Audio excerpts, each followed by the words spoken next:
जी अपनी सब्जियों की दुकान के रेट बताएं। जी सर, ये शकरकंदी किस तरह है? शकरकंदी 150 रुपये किलो है। अरबी अरबी 100 रुपये किलो है। भिंडी भिंडी 300 रुपये किलो है। शिमला मिर्च शिमला 150 रुपये किलो है। ये क्या है? ब्रोकली ब्रोकली 250 रुपये किलो है। और टिंडे टिंडे 100 रुपये किलो है। और बैंगन बैंगन बैंगन 100 रुपये किलो। छली चलिए 80 रुपये किलो। पलिया 100 रुपये किलो। और माड़ू 50 रुपये किलो। तोरी 150 रुपये किलो। मरचा 80 रुपये किलो। कीरा 80 रुपये किलो।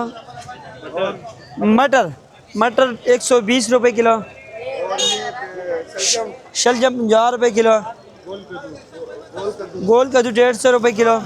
करेला 150 रुपये किलो। बंद गोभी 50 रुपये किलो। 50 रुपये किलो। गाजर फैसलाबाद गाजर 80 रुपये किलो। चुकंदर 100 रुपये किलो। और मूंगरा 100 रुपये किलो। हरी मिर्च 100 रुपये किलो देसी। जी बिस्मिल्लाह।